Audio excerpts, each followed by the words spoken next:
Hello friends, welcome to education insight. दोस्तों, अगर आप बेसिक शिक्षा परिषद के नियंत्रणाधीन उत्तर प्रदेश के किसी भी परिषदीय विद्यालय में बतौर शिक्षक शिक्षिका भाई बहन कार्य कर रहे हैं, अगर आप सहायक शिक्षक हैं, शिक्षा मित्र हैं, अनुदेशक हैं, प्रभारी प्रधानाध्यापक हैं या पूर्णकालिक प्रधानाध्यापक हैं, तो ये वीडियो, ये इन्फॉर्मेशन, ये लेटेस्ट अपडेट्स आपके लिए बहुत ही ज़्यादा इम्पोर्टेंट और इन्फॉर्मेटिव होने जा रहा है। दोस्तों, पहले भी बच्चों की हाजिरी पे जोर था, आज भी जोर है। बच्चे 100% विद्यालय में आए, शिक्षक शिक्षार्थी के मध्य सार्थक अंतःक्रिया हो और देश के भविष्य सुरक्षित, समृद्ध, खुशहाल हों, यही शिक्षा का उद्देश्य है। लेकिन इस बीच बच्चों की उपस्थिति कम होने पे जिला स्तर के अधिकारी चिंतित होते हैं, परेशान होते हैं और समस्त स्टाफ को नोटिस जारी होती है। जहाँ भी बच्चों की उपस्थिति 70% से कम रहती है, आपने देखे होंगे, वो जो नोटिस सर्व होती है वो कुछ इस प्रकार से होती है। समस्त स्टाफ, शिक्षा मित्र / अनुदेशक, सहायक शिक्षक, प्रभारी प्रधानाध्यापक / पूर्णकालिक प्रधानाध्यापक, कारण बताओ नोटिस जारी होती है और ये बात लिखी जाती है कि सीएम डैशबोर्ड दर्पण पे जिले की स्थिति खराब आखिर हो रही है, उसमें क्यों ना आपकी जवाबदेही, जिम्मेवारी को तय किया जाए। तो दोस्तों, कुछ ऐसे महत्वपूर्ण टॉपिक हैं, कुछ ऐसे महत्वपूर्ण योजनाएं हैं, कुछ विषय ऐसे महत्वपूर्ण हैं जिन विषयों पे माननीय मुख्यमंत्री श्री योगी आदित्यनाथ जी को, उत्तर प्रदेश सरकार के माननीय मुख्यमंत्री जी को भी केंद्र सरकार को जवाब देने होते हैं। पीएम पोषण योजना भी उनमें से एक योजना है। बच्चों का जो स्वास्थ्य है वो बेहतर हो, बच्चों का होलिस्टिक डेवलपमेंट हो, उनका physical, mental, social, emotional and spiritual wellbeing को एंश्योर किया जाए। ऐसा तभी होगा जब बच्चे प्रति दिवस विद्यालय आएंगे।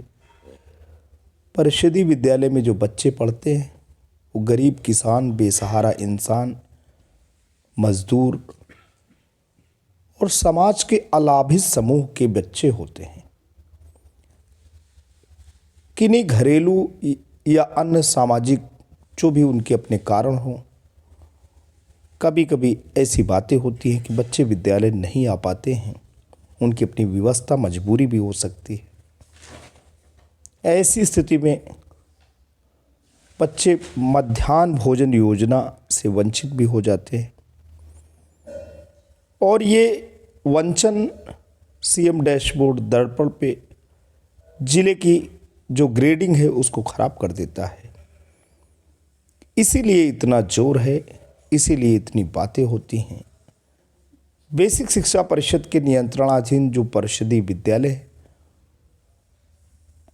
वहाँ पे और भी तमाम योजनाएं हैं जिन पर सरकार की पूरी दृष्टि है, जिन पर अधिकारियों के ऊपर नकेल है। अधिकारी अगर परेशान होते हैं और अपनी जवाबदेही उनकी तय होती है तो वो अपने के नीचे के अधिकारी को जवाबदेह बनाते हैं। दोस्तों, हम पूरी की पूरी योजनाओं के बारे में बताएंगे, आपको समझाएंगे कि कैसे पठन पाठन, शिक्षा दीक्षा को बेहतर बनाया जा सकेगा, कैसे बच्चों के ग्राफ को बढ़ाया जा सकेगा, तो आपको बिल्कुल वीडियो पे बने रहने हैं। आपको थोड़े समय के लिए कहीं नहीं जाने। आपका प्रेम और आपका विश्वास इस चैनल पे बना है, इसके लिए हम आभारी हैं, कृतज्ञता ज्ञापित करते हैं। ऐसे ही आप अपना प्रेम बनाए रखें। आइए दोस्तों, देखते हैं कि वो कौन कौन सी बातें हैं जिनकी वजह से शिक्षकों के ऊपर भी दबाव है कि बच्चों की उपस्थिति बढ़ाने हैं। दोस्तों, महानिदेशक स्कूल शिक्षा एवं राज्य परियोजना निदेशक कार्यालय से पत्र निर्गत हुआ है। और ये जो पत्र निर्गत हुआ है वो समग्र शिक्षा विद्या भवन निषादगंज लखनऊ से जारी हुआ है। जिला बेसिक शिक्षा अधिकारी समस्त जनपद उत्तर प्रदेश को संप्रेषित संदर्भित है। 8631 पत्र की संख्या है। दिनांक 19 दिसंबर को ये जारी हुआ। और यहाँ बात हो रही है कि सीएम दर्पण डैशबोर्ड 2 पर जनपदों द्वारा किए गए प्रदर्शन के आधार पर बेसिक शिक्षा विभाग की मासिक ग्रेडिंग के संबंध में आप अवगत हैं कि सीएम डैशबोर्ड पर बेसिक शिक्षा विभाग के 8 प्रोजेक्ट्स के सापेक्ष समस्त जनपदों द्वारा किए गए प्रदर्शन के आधार पर राज्य स्तर पर विभाग की ग्रेडिंग निर्धारित की जाती है। माह नवंबर 2024 में विभिन्न प्रोजेक्ट्स में जनपदों का प्रदर्शन निम्नवत रहा है। अब माह नवंबर 2024 में जो प्रोजेक्ट हैं वो लिखे हैं। पहला जो यहाँ पे बिंदु है वो ये है कि CMIS पोर्टल पर विभाग में 1 करोड़ से अधिक मूल्य की प्रचलित परियोजनाओं की प्रगति, 1 करोड़ से अधिक मूल्य की प्रचलित परियोजनाओं की जो प्रगति है उसकी report, completed projects, cumulative expenditure, इस पे जो प्रगति रही है इस बिंदु पे जो 2 इसमें सब पॉइंट्स दिए गए हैं ए और बी, उसमें एक में रही है 68.29 और दूसरे में 72.04 और ये जो ग्रेडिंग मिली है वो C ग्रेड की मिली है। चलिए, फिर दूसरा ये बिंदु है IGRS जन सुनवाई से संबंधित प्रकरणों का निस्तारण, defaulter reference, remaining unsatisfactory feedback. इसमें दोस्तों जो बातें हैं, जो प्रतिशत आए हैं, उसमें भी C ग्रेड मिला है। निपुण असेसमेंट टेस्ट में छात्रों के A+ तथा B ग्रेड पाने की स्थिति 71.62% और ये ग्रेडिंग मिली है C। ऑनलाइन मान्यता आवेदन प्रकरणों के समयबद्ध निस्तारण की स्थिति 66.65 ये प्रतिशत है, ग्रेडिंग है C। ऑपरेशन कायाकल्प के अंतर्गत 16 से अधिक पैरामीटर्स में संतृप्तता की स्थिति, इसमें 99.57% मिला है और ये ग्रेडिंग है A+ की। ये बड़ी अच्छी ग्रेडिंग देखने को मिल रही है। अब मिड डे मील यानी PM पोषण योजना के अंतर्गत कुछ बच्चों के सापेक्ष बच्चों को भोजन उपलब्ध होने की प्रगति 76.50 और ग्रेडिंग हुई है C। तो ये C जो ग्रेडिंग है इसको बढ़ाने की आवश्यकता है। अब आगे चलते हैं। 7वां बिंदु है विभिन्न जनपद स्तरीय अधिकारियों DTF द्वारा निर्धारित लक्ष्य के सापेक्ष किए गए निरीक्षण की स्थिति। तो डिस्ट्रिक्ट टास्क फोर्स होती है दोस्तों, वो बेसिक विद्यालयों को निरीक्षण करते हैं प्रेरणा इंस्पेक्शन ऐप पे। तो यहाँ पे बड़ी अच्छी स्थिति है, जो निरीक्षण विद्यालयों के हुए हैं, हो रहे हैं, बहुत अच्छा है। A+ का ग्रेड मिला है। 99.91% स्कूलों को जा कर के अधिकारियों ने, डिस्ट्रिक्ट टास्क फोर्स के अधिकारियों ने चेक किए हैं और ये जो स्थिति है ये बेहतर बनी रहेगी। इसलिए दिसंबर माह दोस्तों लगे हुए हैं। आप के विद्यालयों में अर्धवार्षिक परीक्षाएं होनी हैं, तो पूरी सतर्कता, संवेदनशीलता और गंभीरता के साथ विद्यालय की व्यवस्था में आप बने रहें, इसकी ज़रूरत है। तो ये जो ग्रेडिंग है वो 99.91% है, A+।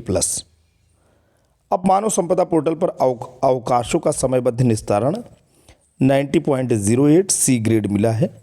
अतः उपरोक्त प्रोजेक्ट्स की माह नवंबर 2024 की जनपदवार रिपोर्ट संलग्न कर इस आशय से प्रेषित है कि अपने जनपद की स्थिति का आकलन करते हुए अपेक्षित सुधार करने का कष्ट करें, जिससे जनपदों के बेहतर प्रदर्शन के आधार पर विभाग की ग्रेडिंग में सुधार हो सके। दोस्तों, इसमें हम डिस्ट्रिक्ट वाइज तो आपको नहीं दिखा पाएंगे, लेकिन इन 8 जो पॉइंट्स हैं इसी के में एक पॉइंट है PM पोषण योजना। उसी के विषय में अक्सर नोटिस जारी होती है। विद्यालयों में जो शिक्षक शिक्षिका भाई बहन कार्य कर रहे हैं उनको प्रेशर में लिया जाता है, चाहे वो BSA सर हों चाहे BO सर हों, उनकी भी अपनी व्यवस्था और उनकी अपनी मजबूरी है। क्योंकि CM डैशबोर्ड पे अगर बच्चे की संख्या कम आएगी तो प्रदेश की जो ग्रेडिंग होगी वो अन्य प्रदेश के सापेक्ष कम होगी और भारत सरकार से शिक्षा के जो विभिन्न प्रोजेक्ट्स हैं उस पर भारत सरकार ग्रांट देती है, पैसे दिया जाता है। उत्तर प्रदेश सरकार को वो ग्रांट भी कम हो सकती है। तो जो भी व्यवस्था है वो एक ऊपर की हायरार्की है, ऊपर की ही श्रृंखला है जो नीचे तक आती है और सभी को गंभीरता और संवेदनशीलता के साथ नौकरी करना सिखाती है।